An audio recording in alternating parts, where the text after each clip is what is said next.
Hello guys, আসসালামু আলাইকুম সবাইকে। আশা করি সবাই ভালো আছেন। তো আমি আসলে দোকানে বসে আছি, কারণ আমার এটা দোকানও আছে, ছোটো মোটো একটা পেন্সিল দোকান, আপনারা দেখতে পাচ্ছেন। তো সেই দোকানে আমি আসলে দোকানদারিও করি, আমার বড় ভাইয়ের দোকান, আমরা দুই ভাই একসাথে দোকান চালাই। তো সেই দোকানে সময় দিই। তো বসে আছি, বসে তাকে তারপর আমি ভাবলাম যে এই যে আমার এখানে ল্যাপটপ আছে, দেখতে পাচ্ছেন। এই ল্যাপটপে বসে আমি আসলে বরবাদ সিনেমাটা আবারও দেখলাম। দেখা হয়েছে, অনেকবার দেখা হয়েছে, আপনার 10-15 বার হয়তো হয়ে গেছে রিলিজের পর থেকে দেখেছি। তারপরেও দেখলাম, দেখে আসলে ভালো লাগলো, যে মনে হলো যে কিছু এটা বলি আসলে। নতুন করে কিছু বলার নেই আসলে, সিনেমাটা যতই দেখি আমার কাছে নতুনই মনে হয়, সবসময় পুরানো মনে হয় না। সেই কারণে সিনেমাটা দেখলাম, সিনেমাটা দেখে আবারও ভালো লাগলো আসলে। সব কিছু মিলে আমাদের মেগাস্টার শাকিব খানের দুর্দান্ত অভিনয়, বারবার দেখতে মনে চায়। সারা নিঃশ্বাসতার অভিনয় করেছে, খুবই ভালো অভিনয় করেছেন তিনি। এছাড়া আপনার ইদিকা পাল, দৃষ্টি সেনগুপ্ত যিনি ছিলেন, তিনিও ভালো কাজ করেছেন। ওভারঅল সিনেমাটা কিন্তু খুবই একটা ভালো।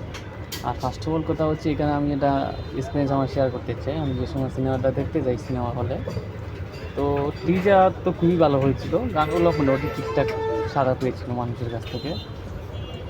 তো সেই সময় এটা আসলে খুবই কন্ট্রোভার্সি চলছিল যে নাটকের ডিরেক্টর কী সিনেমা বানাবে। তো সেই রকম একটা হতাশা নিয়ে মনে করেন আমরা সবাই সিনেমা দেখতে গেছি, আমরা যারা ফ্রেন্ড সার্কেল আছি 4-5 জন কন্টিনিউ যাই সিনেমা দেখতে। তো সবাই বলতেছিল যে এই সিনেমাটা ভালো হবে না, এটা কী বানাইছে এই সেই সিনেমা। তো বন্ধুরা, আসলে ভিডিও করতেছিলাম, ভিডিওর মাঝখানে আপনার একজন কাস্টমার চলে আসছে, সেখানে আর কন্টিনিউ করতে হয়নি, সরি টু সে। একটু মানিয়ে নেবেন, আমি আসলে ফার্স্ট টাইম এই সাবজেক্টে ভুলটি হচ্ছে, আমাকে আসলে কোনো ক্ষমা সুন্দর দৃষ্টিতে দেখবেন। তো যেটা বলতেছিলাম, যে এই সিনেমাটা দেখার যাওয়ার সময় আমাদের ফ্রেন্ড সার্কেল 4-5 জন গিয়েছিলাম সিনেমাটা দেখতে।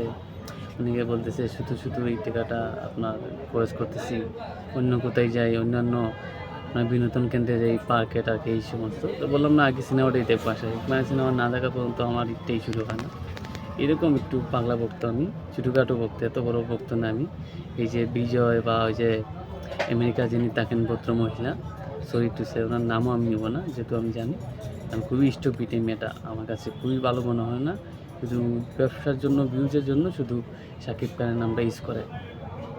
তো সেই সিনেমাটা দেখতে গেলাম, অনেকে বললো নাটকের ডিরেক্টর, কত মোটামুটি সিনেমা হবে, এত ভালো হবে না, এই সেই। যখন আমরা দেখতে গেলাম সিনেমাটা, ফার্স্ট হাফে যেভাবে শুরু হয়েছে, এন্ট্রি হয়েছে মেগাস্টার শাকিব খানের, পুরা ওয়াও ছিল। এবং সেই সিনেমাটা দেখে আমরা সবাই চিটকে গেছি। আমরা এই যে ঈদের কিন্তু আমরা 7 থেকে 8 দিন আমাদের দোকান বন্ধ থাকে, বা আমরা বন্ধু বান্ধব সবাই কিন্তু ছুটি থাকে আমাদের ঈদের সময়। তো সেই সময় আপনার আমরা 3 থেকে 4 বার আমরা সেই সিনেমাটা শুধু সিনেমা হলে দেখেছি। এবং সিনেমা হলে সিনেমা দেখার যে এক্সপিরিয়েন্স, আসলে বোঝানোর কোনো ভাষা নেই। আর সিঙ্গেল স্ক্রিন হলে তো কোনো কথাই নেই। তো সেই সিনেমা দেখলাম, যে সবাই বলছো যে নাটকের ডিরেক্টর হলে যে সিনেমা খারাপ হবে, এটা মনে করার কোনো কারণ নেই, সেটা আসলে প্রমাণিত হয়েছে। সেই কারণে এই সিনেমা দেখে আসলে কোনো রকম এক্সপিরিয়েন্স শেয়ার করতে আসলে কোনো মাধ্যম ছিল না, যে আমার এখন নতুন। তো বন্ধুরা, আমি আসলে এতটুকুই আসলে আমার বলার ছিল। তো সিনেমাটা দেখার জন্য আসলে এতগুলো কথা বলা, এছাড়া আর কিছুই না। সো আমি প্রফেশনাল এত বড় আপনার কী বলবো, আপনার রিভিউ করার মতো আমার সেই জ্ঞান নেই। যতটুকু আছে সেটাই অ্যাকচুয়ালি আমি শেয়ার করলাম। তো সবাই আমাকে সাপোর্ট করবেন, আমার চ্যানেলটাকে সাবস্ক্রাইব করবেন, আলামিন বলুন চ্যানেলটাকে। সবাই ভালো থাকবেন, আসসালামু আলাইকুম।